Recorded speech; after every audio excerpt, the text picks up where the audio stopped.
Hey guys, how's it going? We have another EDC knife, great budget choice, budget option. It is a little hefty, no jimping. It does have kind of thicker liners. I said no jimping, but you can do Not Fancy's method to solve that. And his skateboard tape, I might just do that yet. I've had this knife about a year or so. I would have done the review by now, but I said lack of video camera. My dog ate my other one. Excuses, I know. But it's a good knife. I've had no problems with it. There's plenty of pocket loom in there. Liner lock. That's the only jumping that's on there. Great lockup. Not sure if these are made out of FRN or like nylon filled. I'm not sure. I don't have the specs. I tried the spec thing. If you want specs, they're not that hard. You guys learn how to use Google. It's readily available. Apologize if I seem blunt, but there it is. That's what it is. Like I said, it's what hefty. I mean, if you don't have to carry, without rule of law, when you have to carry your bailout bag and your ammo and your gun and this and that, this might be an issue for a smaller knife. You might want to go with something more like previously reviewed Echelon, or even like a CRKT. I'm gonna put this one in my bailout bag for a secondary. I might even put a third knife in there. I'll do the review of my bailout bag knife later. I'm gonna be getting a new one anyway. Get this out of the way. Or even for the size, and this one's all scratched up. That's awesome. Leak. This one with the frame, a little heavier.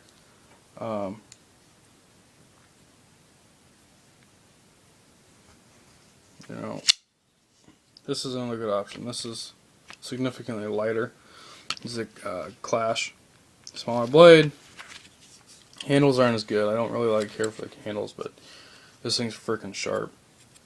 I put a new edge on it. Bead blasted. Stone washed this one. It is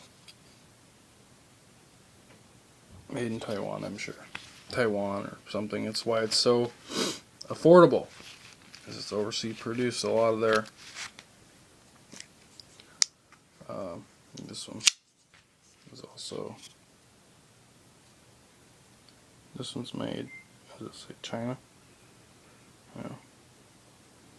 This is 8CR13 MOV with a retarded pocket clip. I don't know what the hell they were thinking with that pocket clip. Kind of reminds me of that Junkyard Dog pocket clip, just because it's so ridiculously huge. It's ridiculous. I don't want something that big sticking out of my pocket going, hello, here I am. I mean, look at it. This weighs twice what that Clash is. Look at that pocket clip. It's just not needed. Anyway, enough of that. The handles really don't have that much traction. I suppose you could, they're kind of thin. If you wanted to get some G10 handles or something, I might do that. But there's more cost to you. Then it doesn't really get budget friendly. But it's not needed. There's a good little finger choil with that flipper, kind of mix that up. You can get a good purchase on this knife. Like I said, if you wanted to put some grip tape up here, it'd probably be a good idea. I'm going to probably do that sometime soon, but these handles aren't the best. They kind of remind me of the Ontario Rat 1, which I need to do a review of. Handles, so these might be FRN. Medium-sized stop pin. Good blade shape, clip point, good belly on it, a slight organic curvature. It's not exaggerated as this one. It's more of a kukri style recurve. This has a slight recurve to it. Everybody makes a big deal about sharpening recurves. Oh my god, it's so hard. Oh my god. I love recurves because that bump on it just gives you great cutting edge, slashing, whatever. I have no problems. You take your stone. Let me grab my stone here. You take your stone. This is what I use. So, turn it on end. And you use the edge, just like you would. It flows right in and out of that. If I get somebody to hold my camera, if I get my old lady to do it, I might do a demonstration video. Not that hard. Look up Cutlery Lovers video on it. How to sharpen recurve knife with the bench stone, flat stone. It's not that hard, guys. Use a Lansky stick or diamond stick or whatever. But it's a little larger pocket knife. This weighs about the same. It's kind of like this is the Spartan with the leak is to the Tremor. Smaller blade, not the big of a weight difference.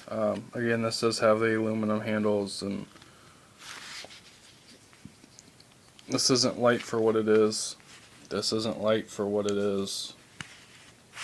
I guess if you want a light knife, go with a Echelon or a Spyderco Delica or Tenacious. So weight really isn't that big of a deal for me. This is a pretty light knife for what it is. Kershaw Blur. But let's see, it is partial hollow ground. Partial hollow ground. Excuse me. V. It's not a V ground. Let's see what some other quick specs on here. V ground. So I'm not sure what. See, used pocket clip. I use all my knives. Like you Nancy's out there. Of course, I really don't have that many really expensive knives, but I don't beat. I wouldn't.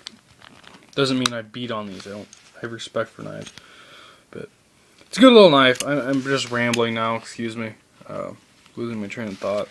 It's got a good little handle on it. How it arcs out, it fits right in your palm.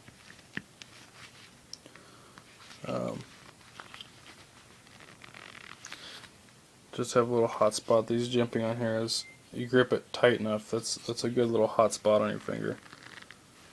But I mean, you have to grab it pretty dang tight. But good little handle. Traction's okay. Like I said, it needs some jimping. Do some grip tape mod or whatever. But good little knife. I suggest picking it up for a budget. $25 on Amazon. As of last year, I haven't checked to see what it is.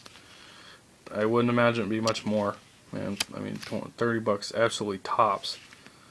So, good little knife. Overall size, length with the handle and everything. I'll do a quick.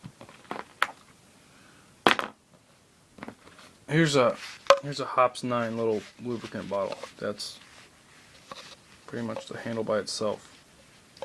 So it's a good little big little pocket knife, whatever. So try to make this a short, kind of quick review of it, but it didn't really work.